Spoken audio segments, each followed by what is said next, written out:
other things that are just silly. So Scarlett Johansson, the actress, she has now come out and she says that monogamy is not a natural thing. She did an interview with Playboy in which she talked about how monogamy is not natural. She said, with every gain, there's a loss, right? So that's a loss. You have to choose a path. I think the idea of marriage is very romantic. It's a beautiful idea. The practice of it can be a very beautiful thing. I don't think it's natural to be a monogamous person. I might be skewered for that, but I think it's work. It's a lot of work. Okay, that's true. So, you know, yeah. I mean, okay. Like, I don't know why this is some sort of revelation. Monogamous is not a natural thing. Monogamy is not a natural thing. First of all, it is more natural for men to be polygamous than for women to be polygamous. I mean, just biologically speaking, and that is because evolutionarily, it is, as they say in The King and I, man must be like honeybee, gathering all he can, right? I mean, evolutionarily speaking, the drive of men is to have sex with as many women as possible and therefore to propagate the species. The drive of women is to pick the best man possible in order to propagate the species, because if you have sex with some doofus, then your kids are also going to be doofi.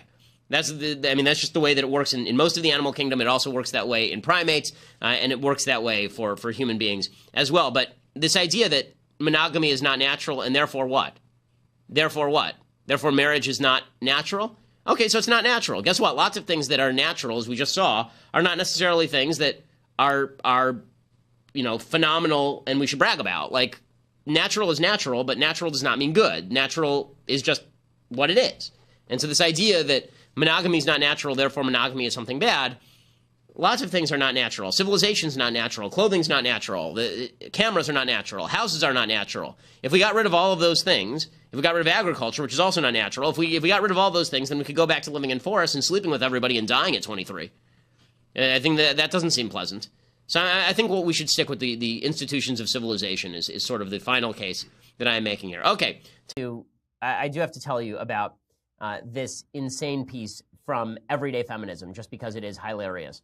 Okay, so this piece from Everyday Feminism discusses what intersectional feminists are looking for in a date. It is not a wonder that they are miserable people, intersectional feminists, because these are questions. They're 10 questions you are supposed to ask your date if you're an intersectional feminist. The following list of questions writes, who wrote this? Lara Witt. I'm not going to assume his, her, gender. I'm not going to assume gender because we're not allowed to do that at Everyday Feminism, the greatest site on the internet. But here is what Lara writes. The following list of questions is applicable to all relationships, certainly not just cisgender heterosexual ones. 1, do you believe that Black Lives Matter? Well, there's a hell of an opener. You sit down for a date, and before you even start talking, the woman says to you, do you believe that Black Lives Matter? Like, how are you supposed to answer that? What happens if you say no? I mean, like, what? First of all, like, does anyone in the United States say no to that question?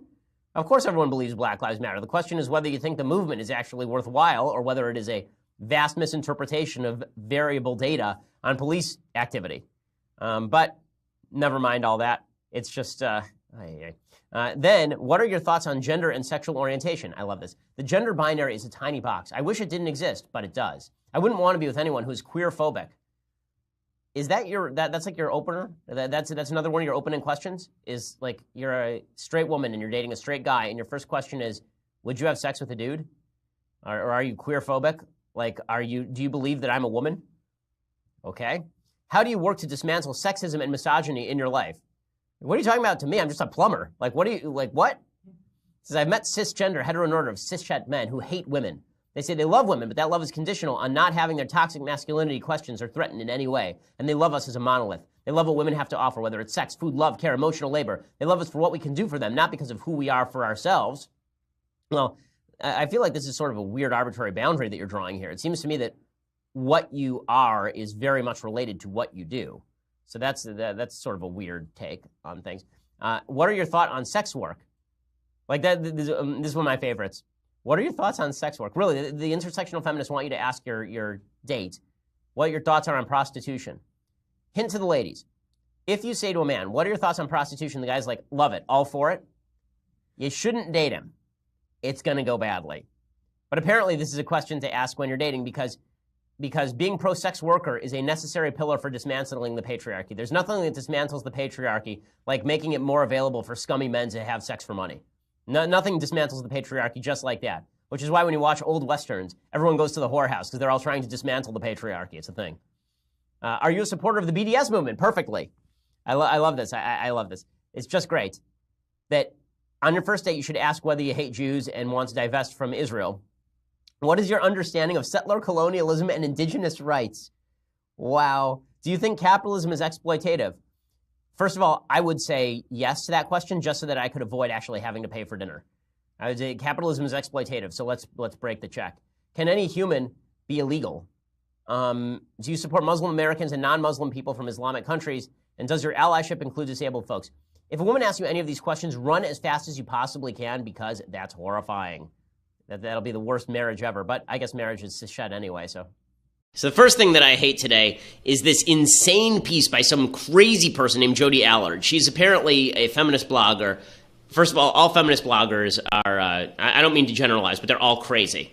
So she actually has a piece today called, the title of it is, "I'm done pretending men are safe, even my sons." Really. And the entire thing is about how her sons are potential rapists. She says, "I have 2 sons. They're strong and compassionate, the kind of boys other parents are glad to meet when their daughters bring them home for dinner. They are good boys in the ways good boys are, but they are not safe boys. I'm starting to believe there's no such thing." She is talking about her own children being potential rapists because of rape culture. She said, "I wrote an essay in the Washington Post last year during the height of the Brock Turner case about my sons in rape culture. I didn't think it would be controversial when I wrote it. I was sure most parents grappled with raising sons in the midst of rape culture." Well, no, actually. It turns out that the vast majority of us who grow up as boys in households that have good parents, we're not part of a rape culture because we are taught at a very early age that you're not supposed to rape people, right? That rape is a bad thing. I thought this was a pretty clear rule of Western civilization for the past 1,000 years or so. Because I didn't think it would be controversial when I wrote it. The struggle I wrote about was universal, I thought, but I was wrong. My essay went semi-viral, and for the first time, my sons encountered my words about them on their friends' phones, their teachers' computers, and even overheard them discussed by strangers on a crowded metro bus. Right, because when you say your sons are potential rapists, that might have some bad ramifications. They're your kids, you stupid idiot. And then she says, "It was one thing to agree to be written about in relative obscurity, and quite another to have my words intrude on their daily lives." By the way, this is the same lady who wrote a column about how one of her sons was apparently suicidal, with a mother like this. And she says, one of my sons is suicidal, so we sat down and watched 13 Reasons Why. Are you the stupidest person on planet Earth? Okay, have you ever seen 13 Reasons Why? Like half the show is dedicated to why suicide is a choice that is driven by outside forces. It's not really in your hands. Anyways, she says, "One of my sons was hurt by my words, although he's never told me so. He doesn't understand why I lumped him and his brother together in my essay. He sees himself as the good one, the one who is sensitive and thoughtful and who listens instead of reacts. He doesn't understand that even quiet misogyny is misogyny, and not all sexists sound like Twitter trolls. So he seems like a nice kid, but she's calling him a sexist and a rapist. He's angry at me now, although he won't admit that either, and his anger led him to conservative websites and YouTube channels." Okay, if the son of Jodi Allard is watching this right now, please write me an email. I would be happy to have you intern with us here over at the Daily Wire. I think that you deserve better than what your mother has provided to you, a label as a potential rapist. I don't think you're a rapist. I don't think you're a potential rapist. You seem like a nice person. Your mother, however, seems like she is a harridan. She says, "I teeter frequently between supporting my son and educating him. Is it my job as his mother to ensure he feels safe emotionally, no matter what violence he spews?" Can she give an example of like the violence that her son is spewing? Is he coming home and going, rape, rape, rape, rape, rape? Like what exactly is he doing? Is he coming home and he's just saying, "I saw a girl on the bus today. You know what I thought? I thought rape." I'm pretty sure that's not what happened, but when you're a crazy person, then this is what happened. And then she starts talking about her dating life. Okay, why do feminists always feel the need to talk about their dating life like anybody cares? She says, "I joined Bumble recently after a 6+ year break from dating. I'm not overly interested in dating in the first place, but I'm starved for adult conversation, so dating feels like a necessary evil." Well, no, there's some of us who have friends. I mean, you could do that. And she says, "Bumble, as I explained to my married friends, is like feminist Tinder. Women have to initiate contact with men, so there's no inbox full of bleep pics every day. But feminists are not. The men are no different from the men anywhere else, and I quickly felt deflated. All men are..." Okay, I have a general recommendation. If you believe that all men or all women are crazy, that everybody's terrible, maybe it's just you. Maybe it's just you. If every relationship you've ever had has gone bad, maybe it's not because all the people you know are terrible. Maybe you suck as a human. Okay, and I'm going to go with that on this one. She says, "My sons won't rape unconscious women behind a dumpster, and neither will most of the progressive men I know. But what all of these men share in common, even my sons, is a relentless questioning and disbelief of the female experience. I didn't realize the common female experience was to be raped while unconscious behind a dumpster. I know a few females, and I don't know any of them who've been raped while unconscious behind a dumpster, at least none who have told me about it. And if they did tell me about that, I would say, can we find the person and hunt them down? Like, that would be my first reaction. Can we tell the police? And if not, is there a way that we can kill this person and get away with it? Like, that seems like the best possible. Like, is that not feminist enough? Do I have to do more than that? So I do not want to prove my pain or provide enough evidence to convince anyone that my trauma is merited. Okay, if you accuse someone of rape, you might have to provide evidence of actual rape. Like, you shouldn't just be able to accuse anyone of any crime. Totally insane. Totally insane. Child Protective Services needs to show up, like, right now at this lady's door. Thank God it sounds like her sons are getting old enough that they get to leave home. Leave now.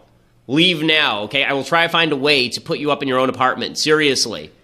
Okay? You deserve to get out of there right now, Jody Allard's children. My God.